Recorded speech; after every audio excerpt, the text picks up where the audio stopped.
எல்லாம் முடிஞ்சது. நீ ஒன்று பண்ணு, நாளைக்கு ஒரு 4 மணிக்கா வா அப்படின்னாரு. சந்தோஷம். 4 மணிக்கு ஒரு கம்பெனியில் முதல் முறையாக வர சொல்லியிருக்கிறாங்க. என்ன படம்னா அடிமைகள்னு ஒரு படம். ஓகே. அபாவான் சார் படம் அடிமைகள். 97ல் வந்தீங்க. இது நடக்கிறது எப்போ? இது 98. 98, ஒரு வருஷம். ஆமாம். ஓகே. ஒரு வருஷத்தில் இந்த இந்த இது முதல்ல கம்பெனியில் நம்மளை வந்து ஒரு அழைப்பு இருக்குது, காலையில் 4 மணிக்கு வான்னு. ஓகே. இப்போ பயங்கர ஹாப்பி சந்தோஷத்தில் போயிட்டுருக்கிறேன். விருகம்பாக்கத்தில் தான் ஒரு மேலே வந்து ஒரு நண்பர் கணேஷ் அப்படிங்கிறவர் இந்த சட்டரில் எல்லாம் அப்போல்லாம் முதல்ல படம் பேட்டா சேர்ப்பெல்லாம் வரைவாங்கல்ல, அவர் அதுதான் வரைவார். ஓகே. அவர் வந்து அவருக்கு ஒரு 15 ரூபா கிடச்சுன்னா எனக்கு ஒரு 2 ரூபா கொடுப்பாரு, 3 ரூபா கொடுப்பாரு. நான் அப்போல்லாம் இந்த வண்டி கடையில் வந்து 5 ரூபா கொடுத்தாருன்னா 3 இட்லி 2 இட்லி சாப்பிட்டு சாம்பாரெல்லாம் நிறைய வச்சு சாப்பிட்டு 2 ரூபா வச்சுக்குவேன் நாளைக்கு வாய்ப்பு கேட்குறதுக்கு. ஓகே. ஏதாச்சும் போகிறதுக்கு வரக்கு இப்படியெல்லாம் வச்சுக்குவேன். இப்போ அவங்ககிட்ட போய் சொல்கிறேன், செம்ம குசி அவனுக்கு. டேய் கம்பெனியில் கூப்பிட்றாங்க, இப்போ என்ன பண்ணுறேன், அவர் வரையில் வந்து முடியெல்லாம் வெட்டிட்டு வான்ட்டார். அப்போது இப்போ முடி வெட்டணும்னா அதுக்கு காசு வேணும், என்னடா பண்ணுறது முடி வெட்டுறதுக்கு அப்படின்ட்டு அவங்ககிட்ட சொன்னேன்.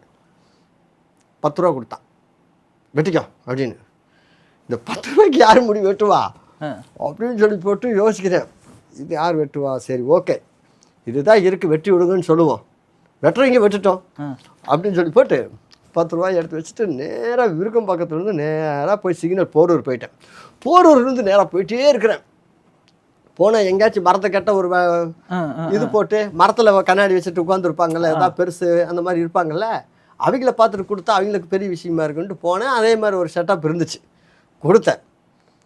ஆனால் இந்த மாதிரி ஒரு நான் நடிக்க வந்தவன் அந்த ஒரு சினிமா கம்பெனியில் வந்து முடி வெட்டி வர சொல்லிட்டாங்க, என் கையில் இதுதான் இருக்குது, வெட்டி விட்றீங்களா ஐயா அப்படின்னு. உட்காந்துக்கா அப்படின்னாரு. இப்போ நாளைக்கு போகிறக்கு ஒரு சட்டை வேணும். இப்போ இருக்கிற சட்டையே எடுத்து நல்லா கசக்கி நல்லா காய போட்டுட்டு மொட்டை மாடியில் படுத்துட்டு டப்புன்னு எந்திரிச்சு 4 மணினால காலையில் 4 மணியா சாயந்தரம் 4 மணியா அப்படின்னு சொல்லிட்டு தூங்கலை. 3 மணிக்கு எந்திரிச்சு குளிக்க ஆரம்பிச்சிட்டேன். 3 மணிக்கு எந்திரிச்சு குளிச்சுட்டு அந்த துணியெல்லாம் எடுத்து போட்டுட்டு கிளம்பிட்டேன். போயிட்டேன். அங்கே போயிட்டேன். 4 மணிக்கு போய் உட்காந்துட்டேன். ஒருத்தரும் வரல. 5 ஆச்சு 6 ஆச்சு. கோலம் போடுற அம்மா வந்தாங்க. யார் தம்பி அப்படின்னாங்க. வர சொன்னாங்க, அதனால வந்திருக்கிறேன், 4 மணிக்கு வர சொன்னாங்க. எப்போ வருவாங்க? அவங்களாம் 10-11 மணிக்கு தானே வருவாங்க அப்படின்னாங்க.